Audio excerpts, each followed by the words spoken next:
నమస్తే, నేను మీ Shiva. Welcome to political engine.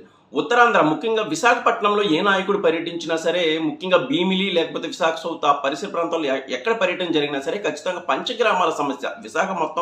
విశాఖపట్నంలో ఎప్పుడు ఏ నాయకుడు వచ్చినా లేకపోతే ఇతరత్ర కార్యక్రమాలకు వచ్చినా పంచగ్రామాల సమస్య అనేది ప్రతిసారి ఒక చర్చకొచ్చే అంశం. ఏంటి పంచగ్రామాల సమస్య? ప్రస్తుతం కూటమి ప్రభుత్వం దానికి ఫుల్ స్టాప్ పెట్టడానికి తీసుకుంటున్న చర్యలు ఏమిటి అన్న దాని మీద ఒకసారి చర్చిద్దాం. ఈ వీడియో కనుక మీకు నచ్చితే ఖచ్చితంగా ఒకసారి లైక్ చేయండి. ఏమైనా ఇతరత్ర సలహాలు సూచనలు ఉంటే ఖచ్చితంగా కామెంట్ చేయండి. సో ఈ పంచగ్రామాల సమస్య ఏంటంటే సింహాచలం అప్పన్నకు సంబంధించిన భూములను ఆ చుట్టుపక్కల 5 గ్రామాలకు సంబంధించి వేమవరం, అలాగే చీమలపల్లి, గోపాలపురం, అలాగే ఇంకో 2 గ్రామాలు ఉన్నాయి.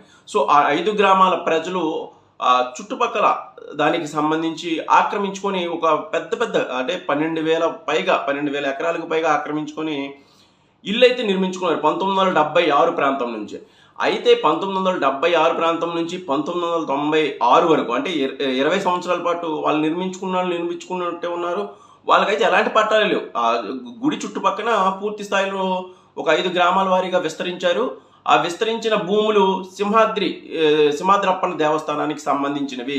ఇవి ఇనాం భూములు కాబట్టి రైత్వారీ పట్టాలను 1996లో సింహాచలం దేవస్థానానికి అయితే అప్పటి తహసీల్దారులు అప్పగించారు. ఇనాం భూములు అంటే బహుమతిగా ఇచ్చిన భూములు. విజయనగరం రాజులు సింహాద్రి అప్పన్నకు సేవల నిమిత్తం కానీ ఇతరత్రగా అవసరాల నిమిత్తం కానీ ఈ భూములన్నీ ఇచ్చారు. ఇనాం అంటేనే బహుమతి అని అర్థం. సో ఈ ఇనాం భూముల్ని బహుమతులకి ఆ పూర్తి స్థాయిలో పాత రికార్డులంతా ఇనాం భూములను ఉన్నాయి కాబట్టి ఆ ఇనాం భూముల్ని తర్వాత వచ్చిన ప్రభుత్వం రైతువారీ పట్టాలు ఇవ్వాలి. అంటే ప్రతి ఆ బహుమతి భూమికి ఇది మీకు సంబంధించిందని రైతువారీ పట్టాలు ఇవ్వాల్సిన అవసరం ఉంది. కాబట్టి 1996లో ఆ అంశం రెవెన్యూ అధికారులు అయితే సింహాచలం దేవస్థానానికి అనుకూలంగా రైతువారీ పట్టాలు ఇచ్చారు. అంటే అప్పుడు ఆక్రమించుకున్న భూములన్నీ కూడా 5 గ్రామాల భూములన్నీ కూడా సింహాద్రి అప్పన్న దేవస్థానానికి సంబంధించినవి అని అయితే ఒక క్లియరెన్స్ ఇచ్చారు. సో దీనికి సంబంధించి తర్వాత 2003లో తెలుగుదేశం ప్రభుత్వం, అక్కడ చాలామంది పేదలు ఉన్నారు, వాళ్ళు మళ్ళీ ఇప్పటికిప్పుడు వెళ్ళిపోతే ఎలా, ఎట్టి పరిస్థితుల్లో ఇది అయ్యే పని కాదు కాబట్టి ఆ భూముల్ని అక్కడున్న వాళ్ళని క్రమబద్ధీకరించుకునే ఏర్పాట్లు అయితే అప్పట్లో చేసింది. 2003లో ఒక ప్రత్యేకమైన జీవో తీసుకొచ్చింది. 1998లో అక్కడ భూమి రేట్లు ఎంత ఉన్నాయో దానిలో 70% కట్టేసి మీరు క్రమబద్ధీకరించుకోండి అని అయితే అప్పటి ప్రజలకు చెప్పింది. సో చాలామంది డబ్బులున్న వాళ్ళు అయితే కొంతమంది క్రమబద్ధీకరించుకున్నారు. కొందరైతే క్రమబద్ధీకరించుకోలేక మాకు పట్టాలు ఇవ్వండి అని అయితే అడగడం స్టార్ట్ చేశారు. సో దాని తర్వాత కొన్ని కారణాల వల్ల 2004లో కాంగ్రెస్ గవర్నమెంట్ వచ్చింది. కాంగ్రెస్ గవర్నమెంట్ దాని మీద మళ్ళీ కమిటీలు వేసింది. కమిటీలు. అలాగే జగన్మోహన్ రెడ్డి వైసీపీ ప్రభుత్వం కూడా ఒక 8 మందితో కమిటీ వేసింది. సో 8 మంది కమిటీ కూడా ఏమీ తేల్చలేకపోయింది. సో దీనికి సంబంధించి తాజాగా కూటమి ప్రభుత్వం ఒక గొప్ప ముందడుగు అయితే వేసింది. వీటిలో సుమారుగా ఇప్పటి వరకు అయితే 230 వరకు కోర్టు కేసులు ఉన్నాయి, సింహాచలం దేవస్థానానికి కానీ భూముల్లో ఉన్న వాళ్ళకి కానీ. సో వీటన్నిటిని పరిష్కరించడం, ఇవన్నీ తలనొప్పులు భరించలేక ఇప్పుడైతే ఒక మధ్య మార్గమైన పరిష్కారానికి అయితే పంచగ్రామాల సమస్య మీద వచ్చినట్లయితే అర్థమవుతుంది. ఈ పంచగ్రామాలకు సంబంధించి సింహాచలం దేవస్థానం కోల్పోతున్న కీలకమైన భూములకు ప్రత్యామ్నాయ భూములను చూపించాలి.